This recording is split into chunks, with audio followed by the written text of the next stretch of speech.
Atomic Habits, perubahan kecil yang memberikan hasil luar biasa, cara mudah dan terbukti untuk membentuk kebiasaan baik dan menghilangkan kebiasaan buruk oleh James Clear. Kaidah keempat, menjadikannya memuaskan. Bab 15, aturan tertinggi untuk mengubah perilaku. Pada akhir tahun 1990-an, seorang praktisi kesehatan umum bernama Stephen Luby meninggalkan kota tempat tinggalnya di Omaha, Nebraska, dan membeli tiket 1 kali jalan ke Karachi, Pakistan. Karachi adalah salah satu kota terpadat di dunia. Pada tahun 1998, lebih dari 9 juta orang tinggal di sana. Kota itu pusat perekonomian bagi Pakistan. Selain simpul transportasi, termasuk diantaranya beberapa bandara dan pelabuhan paling efektif di kawasan itu. Di bagian kota yang bernuansa komersial, Anda dapat menemukan semua kenikmatan yang lazim ada di perkotaan dengan jalan-jalan yang ramai. Namun, Karachi juga salah satu kota besar yang paling tak layak huni di dunia. Lebih dari 60% penduduk Karachi tinggal di hunian liar dan kumuh. Lingkungan tempat tinggal yang sangat padat ini penuh gubuk sederhana yang terbuat dari kardus, batu bata, dan bahan-bahan sisa lain. Tidak ada sistem pembuangan air limbah, jaringan listrik, dan fasilitas air bersih. Ketika sedang kering, jalan-jalan merupakan perpaduan antara debu dan sampah. Sedangkan ketika basah, jalan-jalan menjadi seperti selokan lebar berlumpur. Sarang nyamuk ada di tempat-tempat yang selalu tergenang air, sedangkan anak-anak bermain di antara sampah. Kondisi yang sangat kotor itu membuat penyakit mudah menyebar. Sumber-sumber air yang tercemar menimbulkan epidemi seperti diare, muntah, dan sakit perut. Hampir sepertiga anak yang tinggal di sana kurang gizi. Dengan begitu banyak orang berhimpitan di tempat yang sangat kecil, infeksi virus dan bakteri menyebar dengan cepat. Krisis kesehatan masyarakat inilah yang membuat Stephen Luby datang ke Pakistan. Luby dan timnya sadar bahwa di lingkungan dengan sanitasi yang buruk, kebiasaan sederhana seperti mencuci tangan dapat memberikan hasil nyata pada kesehatan penduduk. Di luar dugaan, ternyata penduduk bukannya belum tahu bahwa mencuci tangan itu penting. Kebanyakan orang sudah tahu, tapi banyak di antara mereka mencuci tangan dengan cara yang keliru.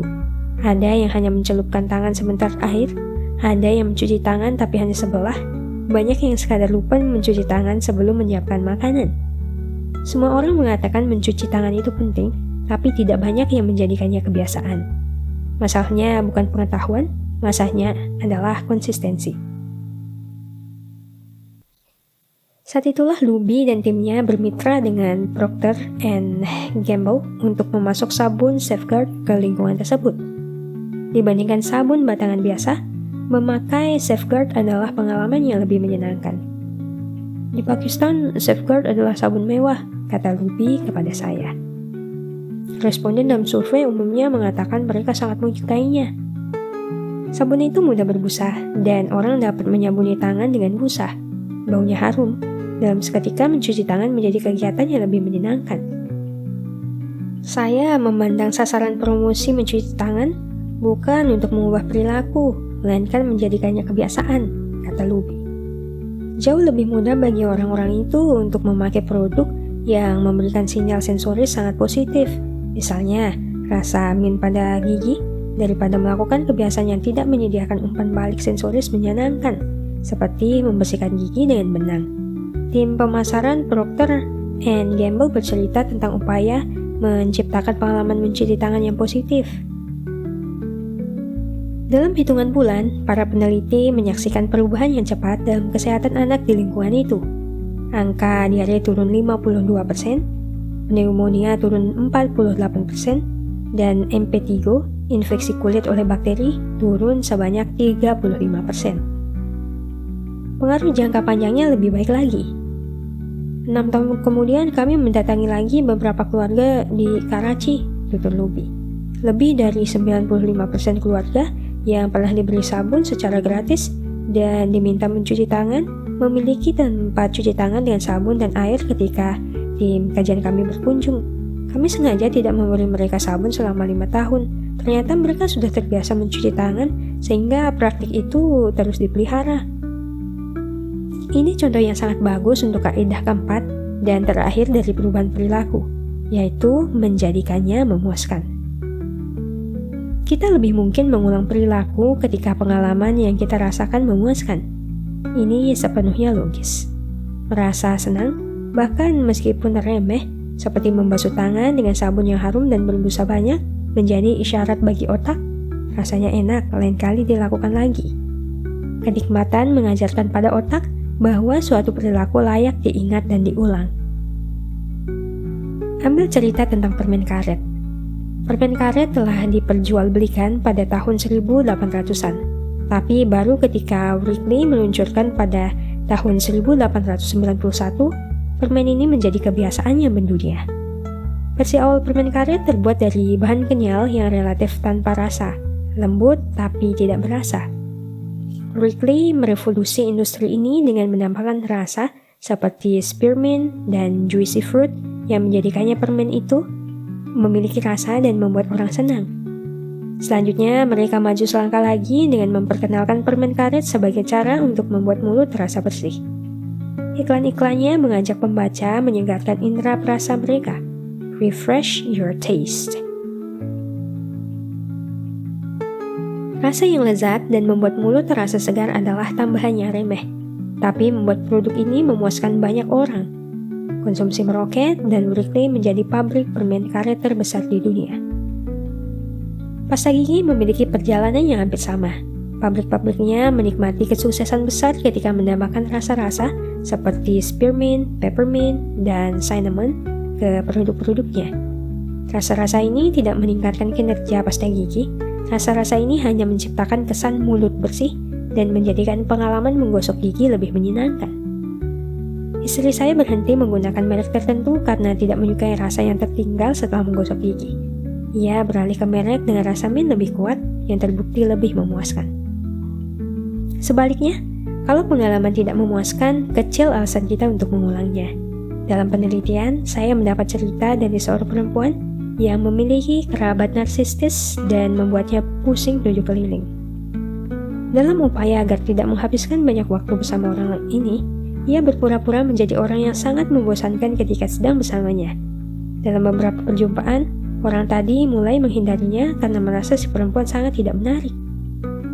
Cerita-cerita itu merupakan bukti aturan tertinggi perubahan perilaku adalah hal yang mendatangkan ganjaran cenderung diulang, hal yang mendatangkan hukuman cenderung dihindari. Anda belajar tentang apa yang sebaiknya dilakukan pada masa mendatang berdasarkan apa yang membuat Anda mendapatkan ganjaran atau hukuman di masa sebelumnya. Emosi positif menyuburkan kebiasaan, emosi negatif membasmi kebiasaan. 3 kaidah pertama perubahan perilaku, yaitu menjadikannya nyata, menjadikannya menarik, dan menjadikannya mudah, memperbesar kemungkinan suatu perilaku diterapkan saat ini. Kaidah keempat perubahan perilaku, yaitu menjadikannya memuaskan, memperbesar kemungkinan suatu perilaku diulang pada masa mendatang. Dengan demikian, lingkaran kebiasaan menjadi lengkap. Namun dalam hal ini ada trik, kita tidak sekadar mencari apa yang memuaskan, kita mencari kepuasan yang langsung. Ketidaksesuaian antara ganjaran langsung dan ganjaran tertunda. Bayangkan Anda seekor satwa yang mengembara di padang-padang Afrika, baik itu jerapah, gajah, atau singa. Pada suatu hari, sebagian besar keputusan Anda memiliki dampak langsung. Anda selalu berpikir tentang apa yang akan dimakan atau di mana akan tidur, atau bagaimana menghindari predator. Anda terus berfokus pada masa kini atau masa depan yang sangat dekat. Anda hidup dalam situasi yang oleh ilmuwan disebut lingkungan dengan ganjaran langsung, karena aksi-aksi Anda langsung memberikan hasil yang cepat dan nyata. Sekarang kembali ke Anda sebagai manusia. Dalam masyarakat modern, banyak pilihan yang Anda buat saat ini tidak akan memberikan manfaat langsung kepada Anda. Bila bekerja dengan baik di kantor, beberapa pekan kemudian Anda baru memperoleh ganjaran. Bila berolahraga hari ini, barangkali Anda tidak akan kelebihan berat badan tahun depan. Bila menabung sekarang, mungkin Anda akan memiliki dana cukup untuk pensiun beberapa dasawarsa mendatang. Anda hidup dalam situasi yang oleh ilmuwan disebut lingkungan dengan ganjaran tertunda karena Anda dapat bekerja sampai bertahun-tahun sebelum tindakan-tindakan Anda memberikan ganjaran yang dimaksudkan. Otak manusia tidak berkembang untuk hidup di lingkungan dengan ganjaran tertunda. Fosil paling tua yang menurunkan manusia modern dikenal sebagai Homo sapiens berusia kira-kira 200.000 tahun. Homo sapiens ini adalah manusia pertama yang memiliki otak yang relatif mirip dengan otak kita.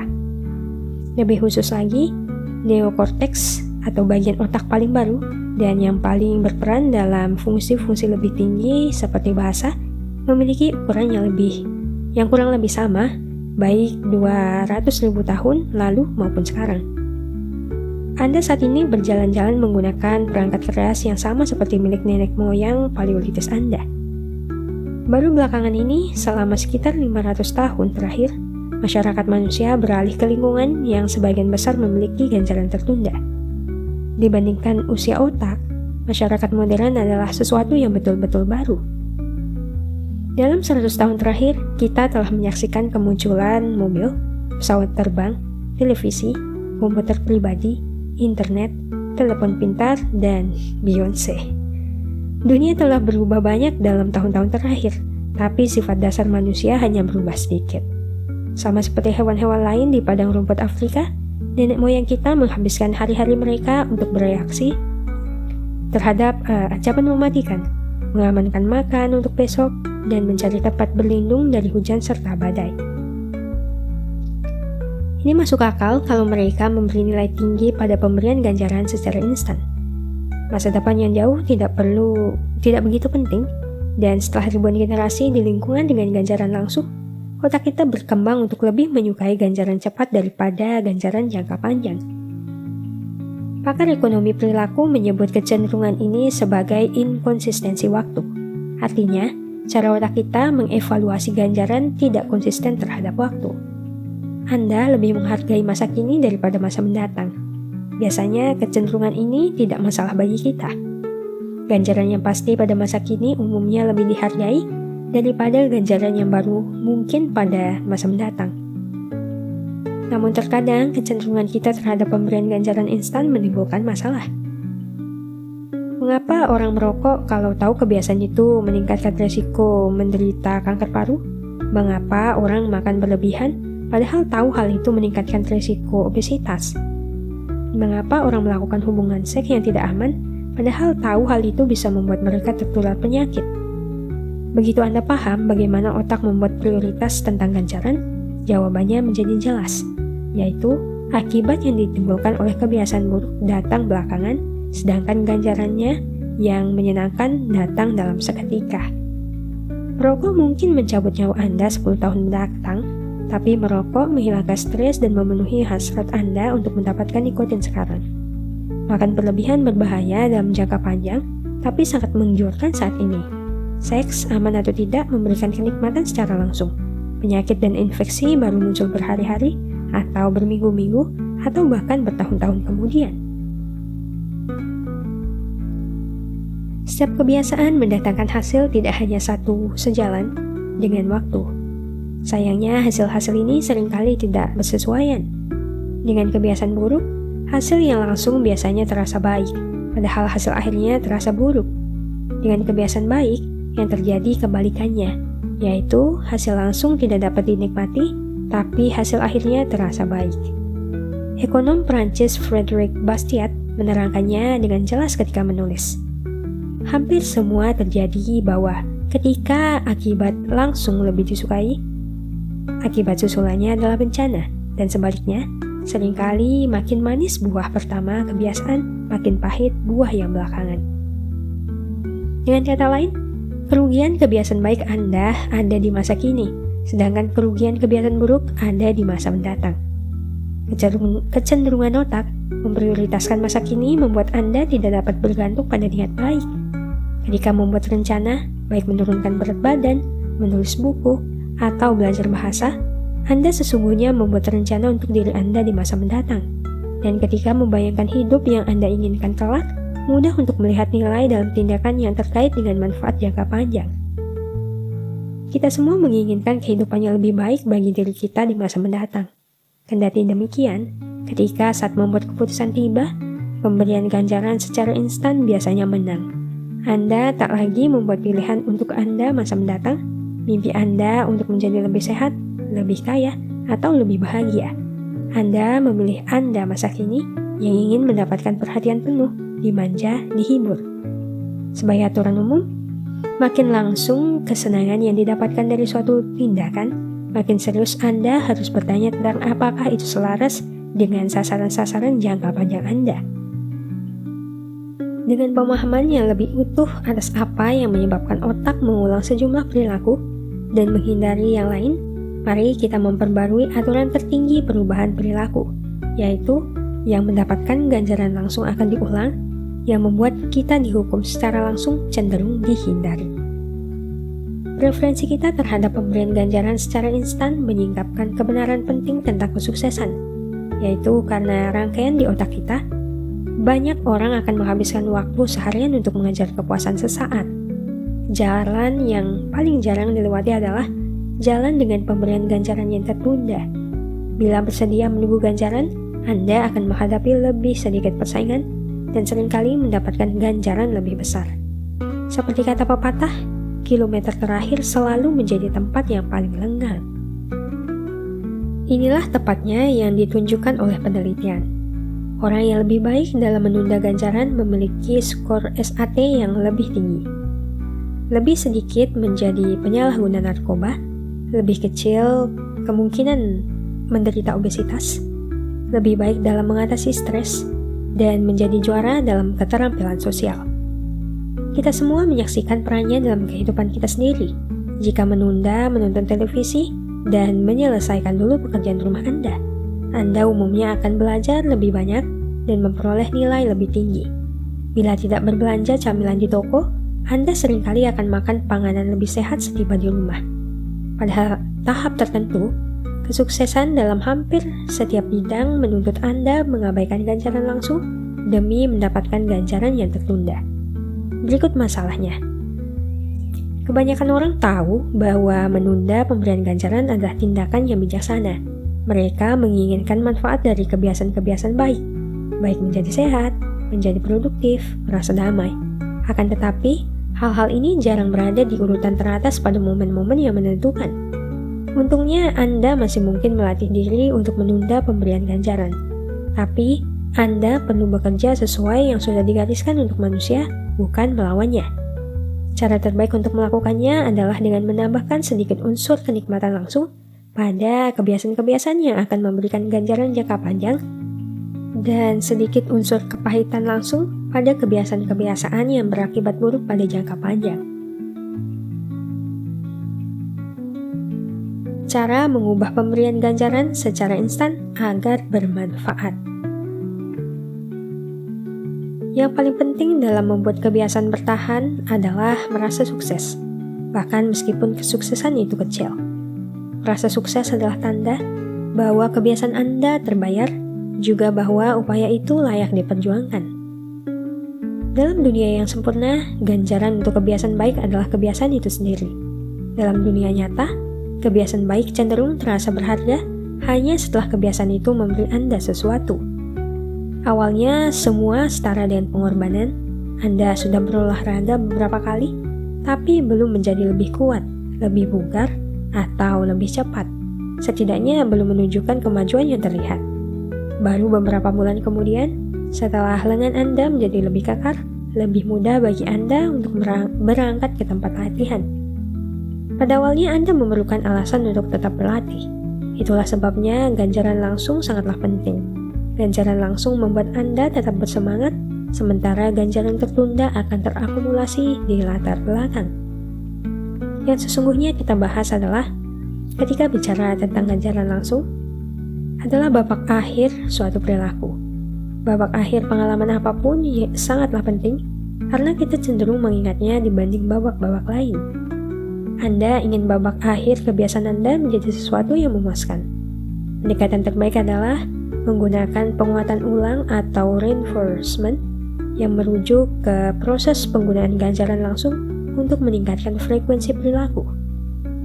Menumpuk kebiasaan yang kita bahas di bab 5, mengikat kebiasaan dengan petunjuk langsung yang menjadikannya nyata ketika Anda mulai melangkah. Penguatan ulang mengikat kebiasaan Anda dengan ganjaran langsung yang menjadikannya memuaskan ketika Anda menyelesaikannya. Penguatan ulang langsung dapat sangat membantu ketika berurusan dengan kebiasaan menghindar, yakni perilaku-perilaku yang membuat Anda ingin berhenti melakukan sesuatu.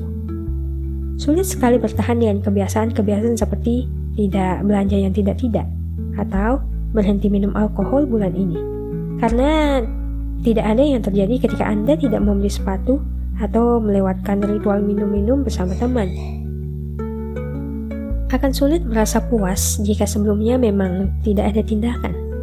Yang Anda lakukan adalah menolak godaan dan tidak banyak kepuasan yang didapatkan dari situ. Salah satu solusi adalah mengubah situasi pada pangkalnya. Anda ingin membuat penghindaran itu terlihat. Buka rekening tabungan lalu beri label untuk sesuatu yang Anda inginkan. Mungkin jaket kulit. Setiap kali Anda melewatkan belanja, taruhlah uang dengan nilai yang sama ke rekening itu. Tidak minum latte pagi ini? Transfer uangnya ke rekening tabungan. Tidak menonton Netflix selama sebulan lagi? Pindahkan biaya berlangganan aplikasi itu ke rekening tabungan. Mungkin rasanya seperti membuat program kesetiaan bagi diri sendiri. Ganjaran langsung ketika melihat diri Anda menabung untuk jaket kulit jauh lebih baik daripada sekadar menghindari kebiasaan. Anda membuat perubahan, melewatkan suatu tindakan menjadi sesuatu yang memuaskan. Salah seorang pembaca bersama istrinya menggunakan cara serupa. Mereka ingin mengurangi kebiasaan makan di luar dan mulai lebih sering memasak sendiri. Mereka melabeli rekening tabungan mereka dengan tamasya ke Eropa. Setiap kali melewatkan makan di luar, mereka memasukkan $50 ke rekening itu. Pada penghujung tahun, mereka menggunakan uang itu untuk bertamasya. Ada baiknya mencatat betapa penting memilih ganjaran jangka pendek yang memperkuat identitas Anda, bukan yang bertentangan dengannya.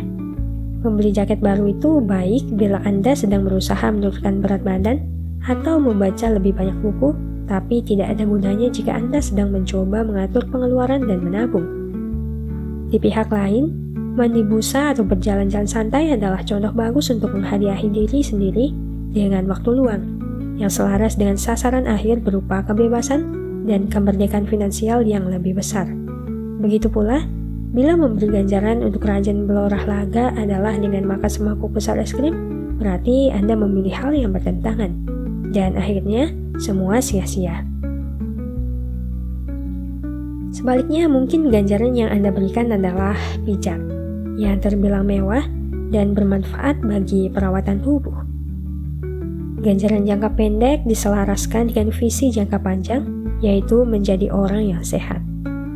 Akhirnya, untuk ganjaran tersirat seperti suasana hati yang lebih baik, tubuh yang lebih berenergi, dan stres yang lebih sedikit, Anda tidak terlalu mencemaskan perburuan ganjaran sekunder.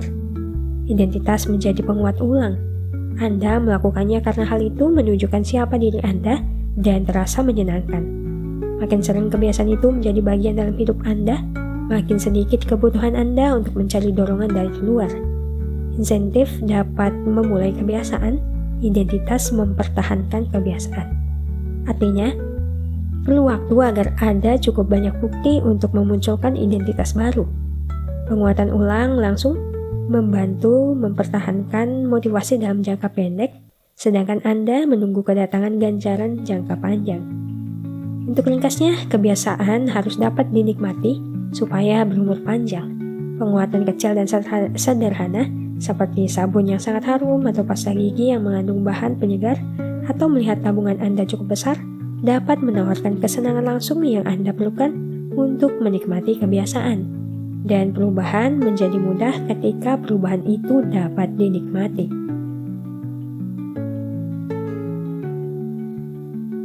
Ringkasan bab 1.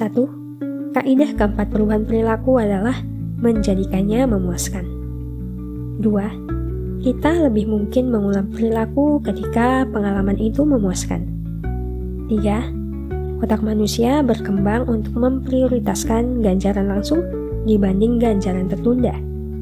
4. Aturan tertinggi perubahan perilaku adalah yang mendapat ganjaran langsung cenderung diulang, yang menghasilkan hukuman langsung cenderung dihindari. 5. Agar kebiasaan melekat, Anda perlu merasakan kesuksesan langsung, bahkan meskipun kesuksesan itu kecil. Dan yang keenam, 3 hukum pertama perubahan perilaku, yaitu menjadikannya nyata, menjadikannya menarik, dan menjadikannya mudah, memperbesar peluang perilaku akan dilakukan saat ini. Hukum keempat perubahan perilaku, yaitu menjadikannya memuaskan, meningkatkan peluang perilaku diulang di masa mendatang.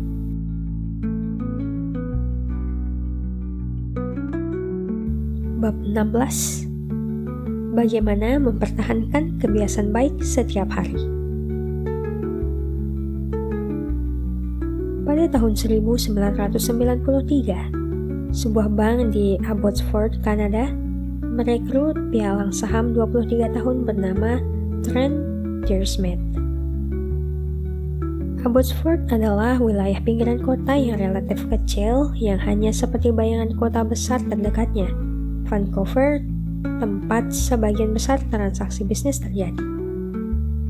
Mengingat lokasinya dan kenyataan bahwa Dearsmith terbilang muda, tidak ada yang berharap terlalu banyak darinya. Namun ia menunjukkan kemajuan yang cepat berkat kebiasaan sehari-harinya yang sederhana. Dearsmith memulai tiap pagi dengan 2 gelas di meja kerja. Yang satu berisi 120 buah penjepit kertas, yang lain kosong. Ia akan mulai menelepon seorang klien. Setelah itu ia memindahkan satu penjepit kertas dari gelas yang penuh ke gelas yang kosong dan menelepon klien lain. Setiap pagi saya mulai dengan 120 penjepit kertas di satu gelas dan terus menelepon sampai saya memindahkan semuanya ke gelas kedua, ceritanya kepada saya. Dalam 18 bulan, Dearsmith mendatangkan $5 juta ke perusahaan itu. Pada usia 24 tahun, ia berpenghasilan $75.000 per tahun, setara dengan $125.000 hari ini.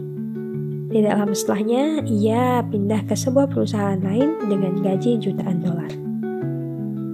Saya suka menyebut teknik ini strategi penjepit kertas, dan setelah bertahun-tahun, saya mendengar para pembaca telah menerapkannya dengan berbagai cara. Seorang perempuan memindahkan jepit rambut dari wadah satu ke wadah lain setiap kali menulis satu halaman naskah. Seorang laki-laki memindahkan kelereng dari kotak satu ke kotak lain setelah melakukan serangkaian push-up.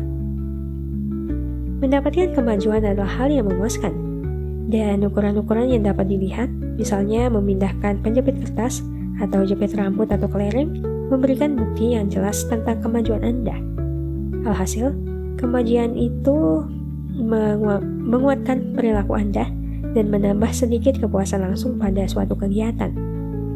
Pengukuran visual datang dalam banyak bentuk, seperti buku harian makan, catatan olahraga, loyalty punch card, progress bar pada perangkat lunak yang dapat diunduh, bahkan angka-angka halaman di sebuah buku.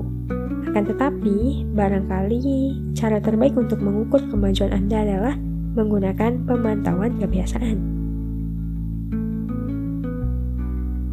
Cara memantau kebiasaan. Pemantauan kebiasaan adalah cara sederhana untuk mengukur apakah Anda melakukan suatu kebiasaan.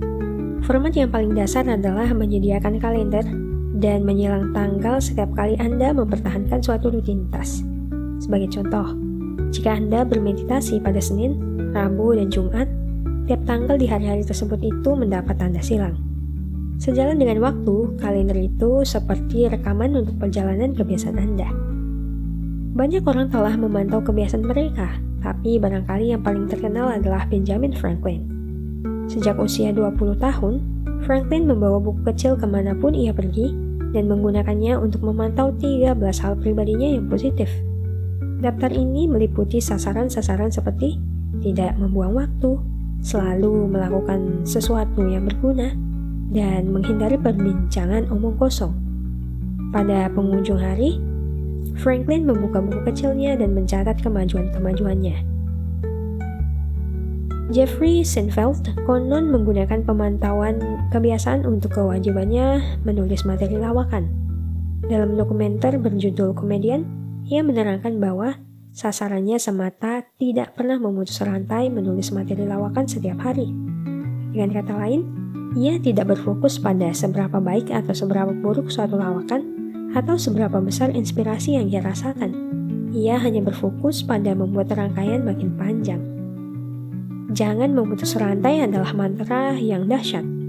Jangan memutus rantai penawaran penjualan, maka Anda akan membangun buku bisnis yang sukses. Jangan memutus rantai olahraga, maka Anda akan bugar lebih cepat dari yang Anda harapkan. Jangan memutus rantai penciptaan setiap hari, maka Anda akan memiliki portofolio yang mengesankan.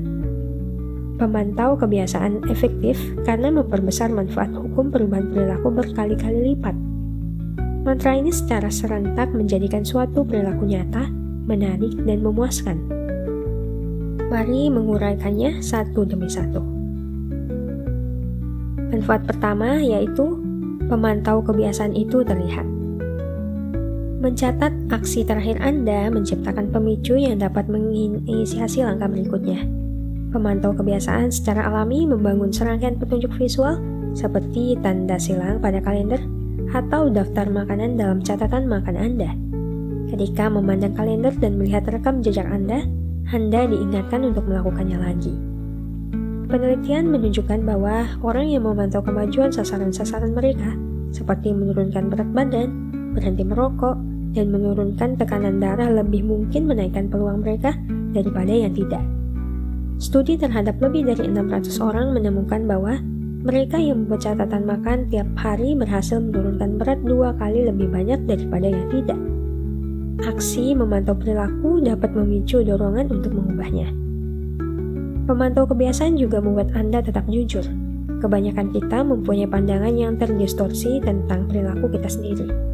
Kita mengira telah berbuat lebih baik daripada yang sesungguhnya.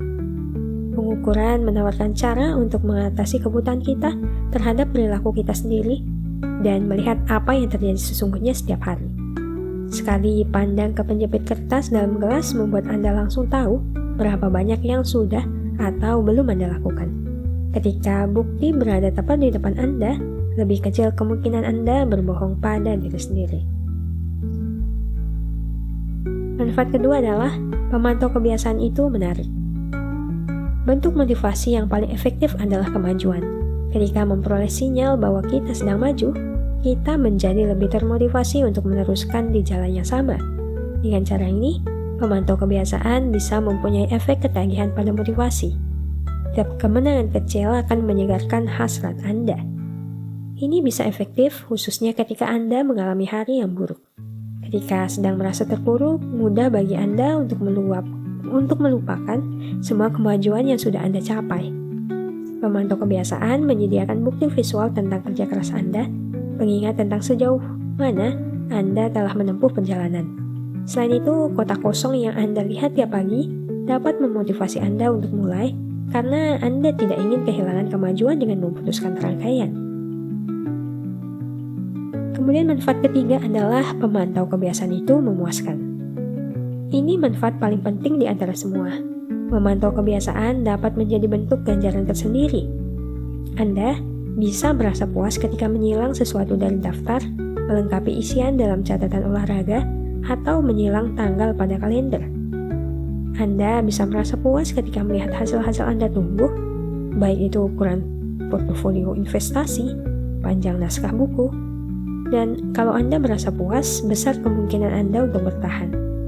Pemantau kebiasaan juga membantu Anda tetap berfokus, yaitu Anda akan berfokus pada proses, bukan hasil. Anda tidak terpaku pada bayangan tubuh yang six-pack. Anda semata berusaha mempertahankan rangkaian kegiatan Anda dan menjadi orang yang tidak pernah melewatkan olahraga. Untuk ringkasnya, pemantau kebiasaan 1. Menciptakan petunjuk visual yang dapat mengingatkan Anda untuk beraksi. 2. Sesuai sifat dasarnya, memotivasi karena Anda menyaksikan kemajuan yang Anda buat dan tidak ingin kehilangan jerih payah. Dan yang ketiga, terasa memuaskan setiap kali Anda mencatat peristiwa sukses dalam kebiasaan Anda. Lebih lanjut, pemantau kebiasaan menyediakan bukti visual bahwa Anda telah memilih tipe orang yang ingin Anda tiru, bentuk pemberian ganjaran langsung, dan tersirat yang sangat menyenangkan. Anda mungkin penasaran, kalau pemantau kebiasaan sangat bermanfaat, mengapa saya harus menunggu begitu lama untuk membahasnya? Terlepas dari semua manfaat itu, saya baru membahasnya sekarang karena alasan sederhana, yaitu banyak orang menolak gagasan memantau dan membuat pengukuran. Rasanya bisa seperti beban karena memaksa Anda menjalani dua kebiasaan sekaligus, yaitu kebiasaan yang sedang coba dibangun dan kebiasaan memantaunya. Menghitung kalori terkesan sebagai sesuatu yang merepotkan ketika mengikuti diet saja sudah menguras tenaga. Mencatat setiap penawaran penjualan terkesan menambah pekerjaan, sementara banyak yang harus Anda lakukan. Rasanya lebih mudah mengatakan, aku cuma akan makan sedikit, atau aku akan berusaha lebih keras lagi, atau aku akan ingat untuk melakukannya. Sesuai dugaan, banyak orang mengatakan hal berikut kepada saya. Saya punya catatan harian untuk keputusan, tapi saya berharap dapat lebih memanfaatkannya. Atau, saya mencatat kegiatan olahraga selama seminggu, tapi lalu berhenti. Saya juga pernah seperti itu. Saya pernah membuat catatan makan untuk memantau asupan kalori. Saya berusaha melakukannya untuk satu acara makan, tapi lalu berhenti. Memantau tidak bagi semua orang, dan kita tidak perlu mengukur seumur hidup. Akan tetapi, hampir semua orang bisa mendapatkan manfaat darinya, bahkan seandainya hanya sementara. Apa yang bisa dilakukan agar memantau menjadi lebih mudah? Pertama, setiap kali mungkin pengukuran harus otomatis. Anda barangkali terkejut sendiri melihat betapa banyak pemantauan yang Anda lakukan tanpa menyadarinya. Laporan kartu kredit memantau seberapa sering Anda makan di luar, catatan Fitbit merekam berapa langkah yang Anda lakukan dan berapa lama Anda tidur. Kalender mencatat berapa banyak tempat baru yang Anda kunjungi tiap tahun. Begitu Anda tahu di mana bisa mendapatkan data, tambahkan catatan di kalender Anda untuk mengulasnya tiap minggu atau bulan yang lebih praktis daripada memantaunya setiap hari. Kedua, pemantauan manual harus dibatasi hanya untuk kebiasaan yang paling penting. Lebih baik memantau kebiasaan secara konsisten daripada memantau 10 kebiasaan secara sporadis. Akhirnya, catatlah tiap pengukuran secara langsung setelah kebiasaan dilakukan. Penyelesaian perilaku adalah petunjuk untuk mencatatnya.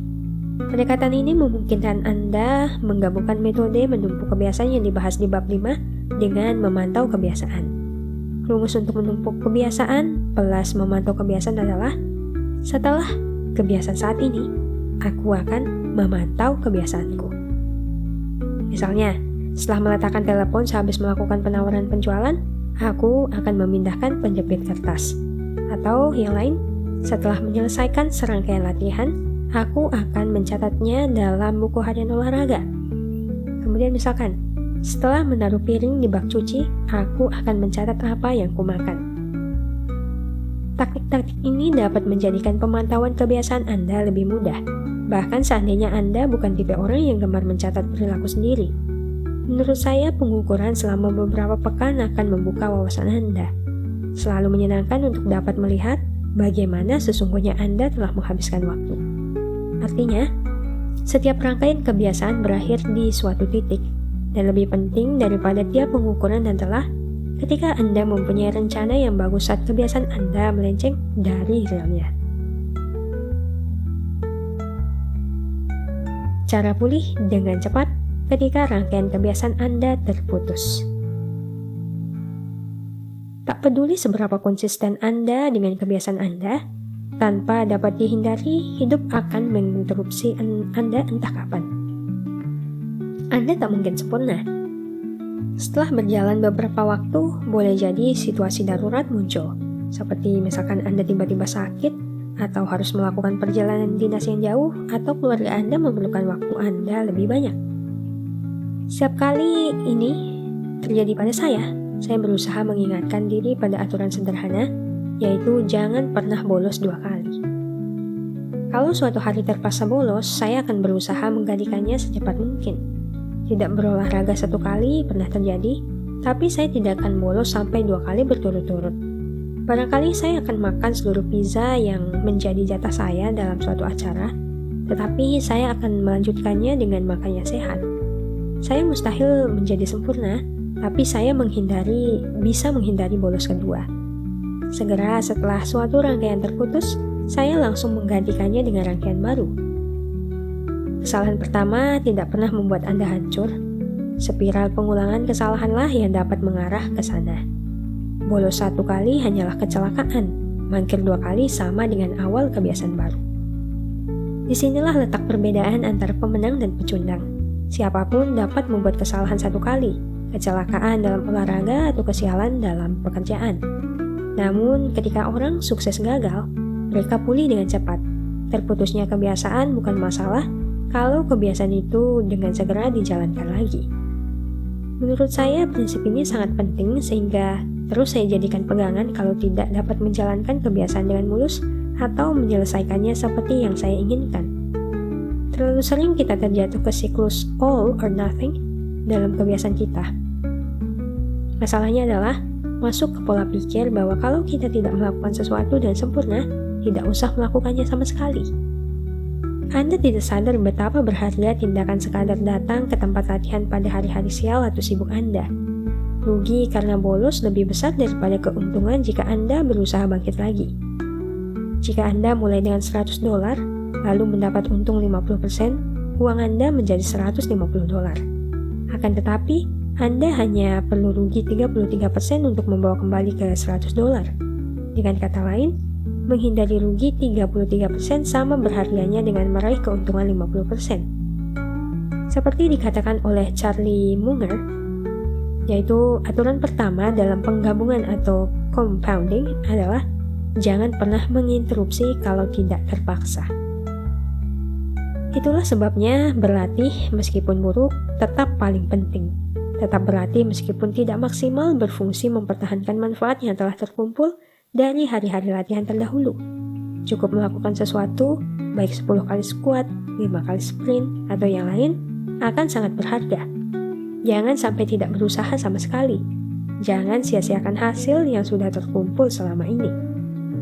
Selanjutnya, masalahnya tidak selalu terkait dengan yang terjadi selama olahraga. Yang penting, Anda menjadi tipe orang yang tidak pernah bolos latihan. Berlatih ketika Anda merasa baik memang mudah, tapi yang paling penting adalah tetap datang ketika Anda sedang tidak bersemangat melakukannya. Bahkan jika yang Anda lakukan lebih sedikit dari yang diharapkan. Berolahraga selama 5 menit mungkin tidak membuat performa Anda lebih baik, tapi identitas Anda ditegaskan kembali. Siklus all or nothing pada perubahan perilaku hanya salah satu jebakan yang dapat merusak kebiasaan Anda. Bahaya lainnya mungkin terutama jika Anda menggunakan pemantau kebiasaan adalah mengukur sesuatu yang keliru. Tahu kapan harus dan kapan tidak boleh memantau kebiasaan. Misalkan Anda mengoperasikan restoran dan ingin tahu apakah chef Anda bekerja dengan baik. Salah satu cara untuk mengukur kesuksesan adalah memantau berapa banyak pelanggan yang datang untuk makan di situ setiap hari. Jika banyak pelanggan yang datang, berarti makanannya enak. Kalau hanya sedikit yang datang, pasti ada yang salah. Kendati demikian, satu pengukuran ini, yaitu pendapatan harian, hanya memberikan gambaran terbatas tentang apa yang sesungguhnya sedang terjadi. Hanya karena seseorang datang dan membayar apa yang dimakannya, tidak berarti ia menikmati hidangan di situ. Bahkan, pelanggan yang kecewa tidak mungkin pulang begitu saja tanpa membayar. Dalam kenyataan, jika Anda hanya mengukur pendapatan, makanan yang disajikan mungkin memburuk, tapi Anda mengimbanginya dengan meningkatkan pemasaran atau pemberian diskon misalnya. Sebaliknya, mungkin lebih efektif memantau berapa banyak pelanggan yang menghabiskan hidangan atau barangkali berapa persen pelanggan yang meninggalkan tip cukup besar. Sisi gelap dari pemantauan perilaku tertentu adalah kita digerakkan oleh angka, bukan tujuan di balik angka itu. Bila kesuksesan Anda diukur berdasarkan pendapatan per kuartal, Anda akan mengoptimalkan penjualan, pendapatan, dan akuntansi untuk pendapatan per kuartal. Bila kesuksesan Anda diukur dengan angka yang lebih rendah pada skala, Anda akan mengoptimalkan angka yang lebih rendah pada skala. Bahkan seandainya itu berarti melakukan crash diet, minum jus pembersih, dan menelan pil pembuang lemak. Pikiran manusia menginginkan kemenangan pada permainan apapun yang sedang dimainkan. Jebakan ini adalah bukti dalam banyak bidang kehidupan. Kita berfokus pada jam kerja yang panjang sewaktu bekerja, bukan pada apakah suatu pekerjaan menghasilkan sesuatu yang bermakna. Kita lebih peduli mendapatkan 10.000 langkah ketimbang apa yang kita lakukan supaya sehat. Kita mengejar ujian baku, bukan memberi tekanan pada pembelajaran, rasa ingin tahu, dan berpikir kritis. Pendek kata, kita mengoptimalkan apa yang kita ukur. Ketika memilih pengukuran yang salah, kita mendapatkan perilaku yang salah. Ini terkadang disebut hukum Goddard, diberi nama demikian untuk mengenang ekonom Charles Goddard. Hukum itu mengatakan, ketika suatu ukuran menjadi target, ukuran itu berhenti menjadi ukuran yang baik. Pengukuran hanya berguna kalau menuntun Anda menambahkan konteks gambaran yang lebih besar, bukan ketika ukuran itu menyusahkan Anda. Tiap angka hanya sepotong umpan balik dalam sistem keseluruhan. Dalam dunia yang digerakkan oleh data, kita cenderung menghargai angka secara berlebihan dan meremehkan hal-hal yang hanya sebentar, lunak, dan sulit dikuantifikasi. Kita keliru mengira faktor yang dapat kita ukur merupakan faktor satu-satunya yang ada. Hanya karena Anda dapat mengukur sesuatu, tidak berarti itulah yang paling penting.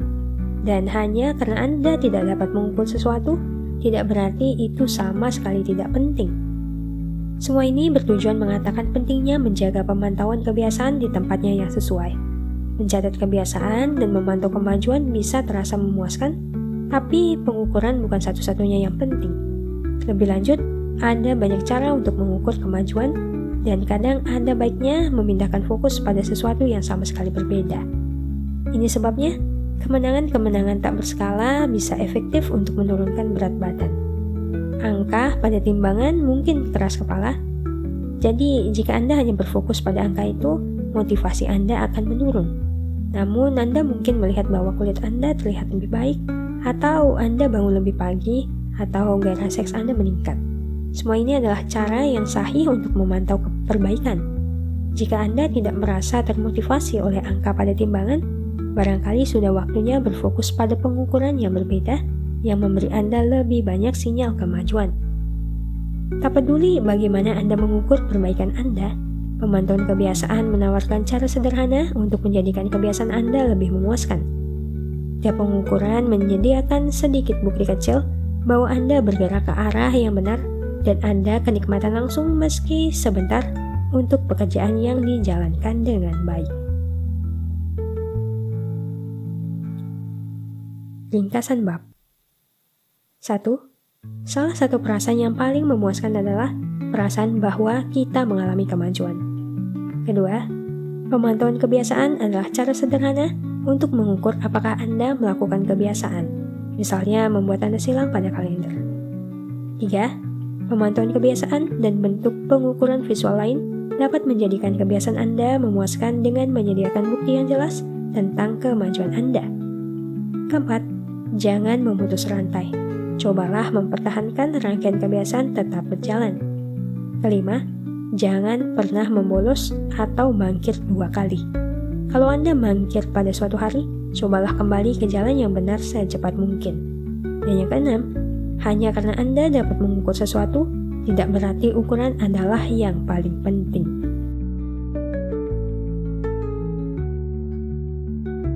Bab 17. Bagaimana mitra akuntabilitas dapat mengubah segalanya. Setelah mengabdi sebagai seorang pilot dalam Perang Dunia II, Roger Fisher kuliah lagi di Harvard Law School dan menghabiskan 34 tahun mengkhususkan diri dalam negosiasi serta manajemen konflik. Ia mendirikan Harvard Negotiation Project dan bekerja bersama sejumlah negara serta tokoh dunia dalam resolusi-resolusi damai, krisis penyanderaan, dan kompromi-kompromi diplomatis. Namun, baru pada tahun 1970-an dan tahun 1980-an, Ketika ancaman perang nuklir memuncak, Fisher mengembangkan gagasannya yang barangkali paling menarik. Saat itu, Fisher berfokus pada perancangan strategi yang dapat mencegah perang nuklir, dan ia menemui kenyataan yang sangat membahayakan. Siapapun presiden yang sedang menjabat, ia akan memiliki akses ke sandi-sandi peluncuran yang mampu mencabut nyawa jutaan orang. Tapi tidak akan pernah melihat sendiri siapa yang tewas karena selalu berada ribuan kilometer dari tempat kejadian. Yang saya sarankan sangat sederhana, tulisnya dalam tahun 1981. Tempatkan angka sandi nuklir itu dalam kapsul kecil, lalu tanam kapsul itu tepat di sebelah kanan jantung seorang relawan.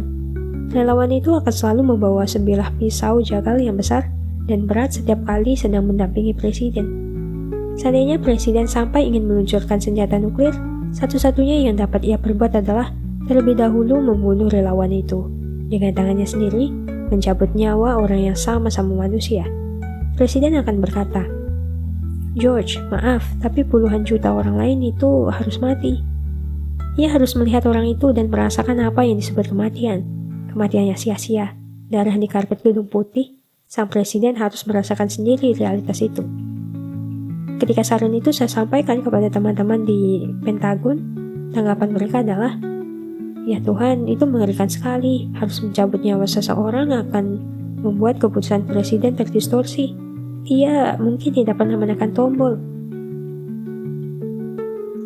Sama perbincangan kita tentang hukum keempat perubahan perilaku, kita telah membahas pentingnya menjadikan kebiasaan baik menghadirkan kepuasan secara langsung. Usulan Fisher seperti kebalikan hukum keempat itu, yaitu menjadikannya mengecewakan secara langsung. Sama seperti kita lebih mungkin mengulang pengalaman ketika babak akhirnya memuaskan, kita juga lebih mungkin menghindari pengalaman ketika babak akhirnya membuat kita sakit. Sakit atau nyeri adalah guru yang efektif. Jika kegagalan terasa menyakitkan, kegagalan itu dapat diperbaiki. Jika kegagalan relatif tidak mengakibatkan rasa nyeri, pengalaman itu akan diabaikan. Makin langsung dan mahal suatu kesalahan, makin cepat Anda belajar dari pengalaman itu. Ancaman akan diberi laporan negatif memaksa seseorang teknisi menjalankan tugas dengan baik. Kemungkinan seorang pelanggan tidak pernah kembali membuat restoran menciptakan makanan-makanan yang lezat. Kerugian akibat salah memotong pembuluh darah membuat dokter bedah berusaha lebih menguasai anatomi manusia agar dapat memotong dengan tepat. Ketika akibat suatu perilaku berdampak parah, orang cenderung belajar dengan cepat. Makin langsung suatu nyeri, makin kecil peluang suatu perilaku diterapkan. Jika Anda ingin mencegah kebiasaan buruk dan meniadakan perilaku yang tidak sehat, menambahkan akibat langsung terhadap tindakan itu adalah cara bagus untuk mengurangi peluangnya. Kita mengulang kebiasaan buruk karena entah bagaimana kita merasakan manfaat dari situ, dan menjadikan kebiasaan itu sulit ditinggalkan. Cara terbaik yang saya ketahui untuk mengatasi kesulitan ini adalah meningkatkan kecepatan pelaksanaan hukuman yang terkait dengan perilaku itu. Mungkin ada jarak antara aksi dan konsekuensi. Segera setelah aksi menghasilkan konsekuensi langsung, perilaku mulai berubah. Pelanggan membayar tagihan tepat waktu bila dikenai biaya keterlambatan. Mahasiswa datang ke ruang kuliah ketika nilai ujian mereka dikaitkan dengan kehadiran. Kita akan melompat melewati banyak rintangan guna menghindari sedikit konsekuensi yang langsung. Tentu saja ini ada batasnya. Bila Anda ingin mengandalkan hukuman untuk mengubah perilaku, kekuatan hukuman itu harus bersesuaian dengan kekuatan relatif perilaku yang ingin dikoreksi. Agar menjadi produktif, biaya akibat kebiasaan menunda harus lebih besar daripada biaya untuk menjalankan aksi. Agar menjadi sehat, biaya akibat kemalasan harus lebih besar daripada biaya untuk berolahraga. Didenda karena merokok di restoran atau tidak membuang sampah secara benar menambah konsekuensi terhadap suatu tindakan. Perilaku hanya berubah jika hukumannya cukup menyakitkan dan betul-betul diterapkan. Secara umum, makin terlokalisasi, makin terasa, makin konkret, dan makin langsung suatu konsekuensi, makin besar pengaruhnya pada perilaku individu. Makin global, makin tidak terasa, makin samar, makin tertunda suatu konsekuensi, makin kecil pengaruhnya pada perilaku individu.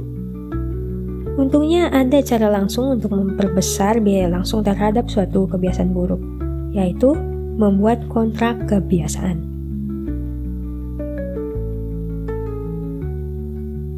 Kontrak kebiasaan. Undang-undang pertama yang mengatur sabuk pengaman diluluskan di New York pada tanggal 1 Desember 1984.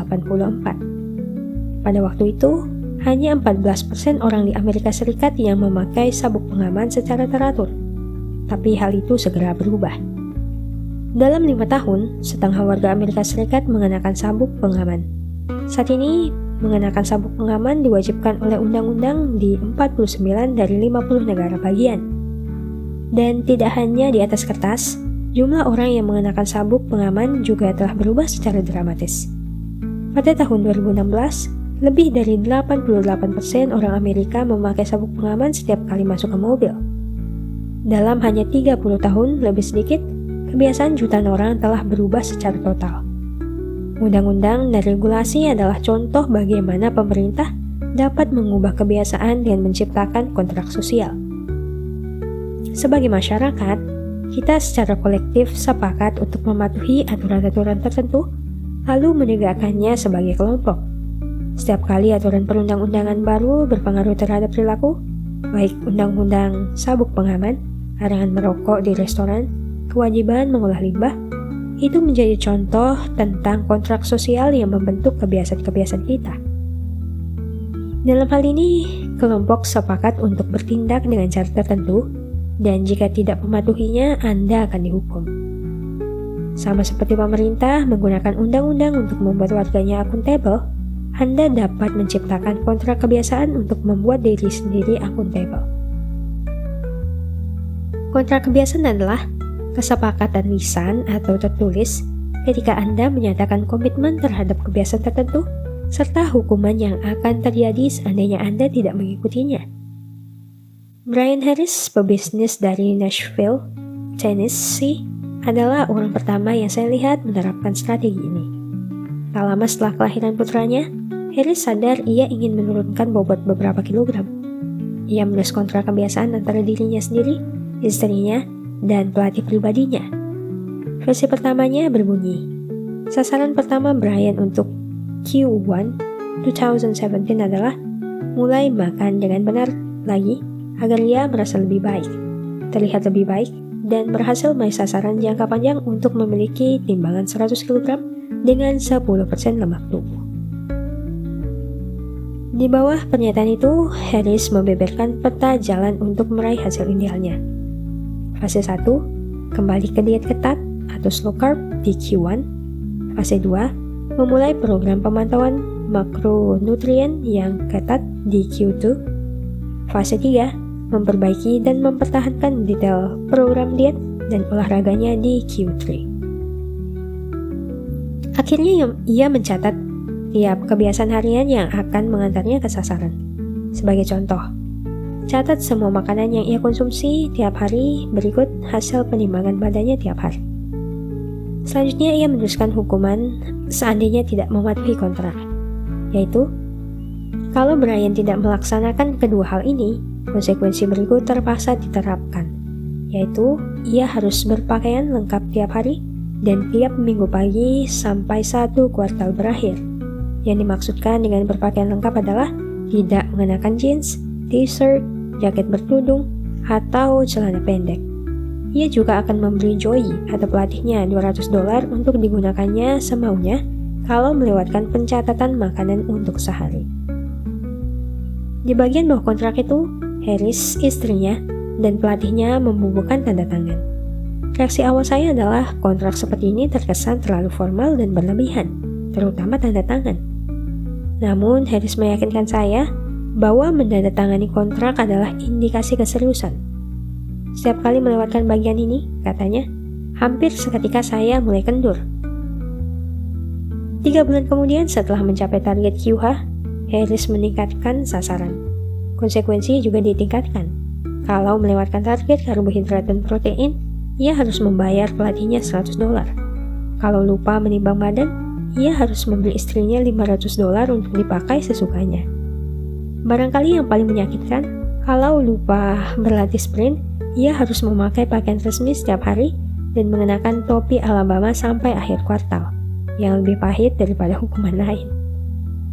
Strategi itu berhasil, dengan istri dan pelatihnya bertindak sebagai mitra akuntabilitas dan dengan kontrak kebiasaan yang menguraikan secara jelas apa yang harus dilakukan setiap hari, Harris berhasil menurunkan berat badan.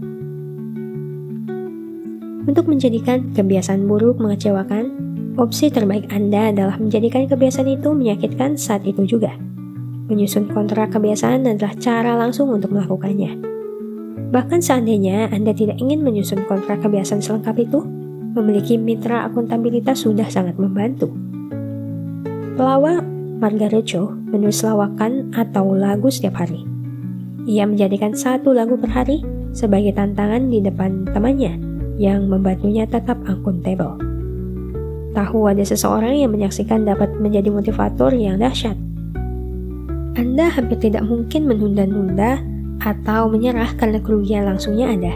Bila Anda tidak mematuhinya, barangkali mereka akan memandang Anda sebagai sosok yang tidak dapat dipercaya atau pemalas. Tiba-tiba Anda tidak hanya gagal memenuhi janji pada diri sendiri, tapi juga gagal memenuhi janji pada orang lain. Anda bahkan dapat mengotomatiskan proses ini. Thomas Frank, pebisnis di Boulder, Colorado, bangun pukul 5:55 tiap pagi. Jika tidak melakukannya, ia menulis tweet otomatis yang berbunyi, pukul 6:10 dan saya tidak bangun karena saya malas. Jawab ini untuk mendapatkan $5 via PayPal, limit 5, karena backup saya tidak rusak. Kita selalu berusaha menampilkan diri terbaik kita pada dunia. Kita menyisir rambut dan menggosok gigi dan berdandan sebaik mungkin karena kita tahu kebiasaan-kebiasaan ini paling mungkin mendapatkan reaksi yang positif. Kita ingin memperoleh nilai baik dan lulus dari sekolah terbaik agar mendapatkan kesan terbaik dari calon pemberi kerja, teman, dan keluarga. Kita peduli terhadap pandangan orang sekitar karena itu berguna agar mereka menyukai kita. Ini tepatnya mengapa mendapatkan mitra akuntabilitas atau menandatangani kontrak juga banyak gunanya. Ringkasan bab 1. Kebalikan hukum keempat perubahan perilaku adalah menjadikannya mengecewakan. Kedua, kita lebih mustahil mengulang kebiasaan buruk kalau kebiasaan itu menyakitkan atau mengecewakan. Ketiga, mitra akuntabilitas dapat menciptakan kerugian langsung atas kemangkiran kita. Kita sangat peduli terhadap pandangan orang lain tentang kita, jadi kita tidak ingin orang lain berpandangan buruk tentang kita. 4. Kontrak kebiasaan dapat dipakai untuk menambahkan biaya sosial pada perilaku manapun. Kontrak itu membuat kita harus mengeluarkan uang karena melanggar janji di depan umum dan ini menyakitkan. Dan yang kelima, tahu ada orang yang mengawasi Anda dapat menjadi motivator yang manjur.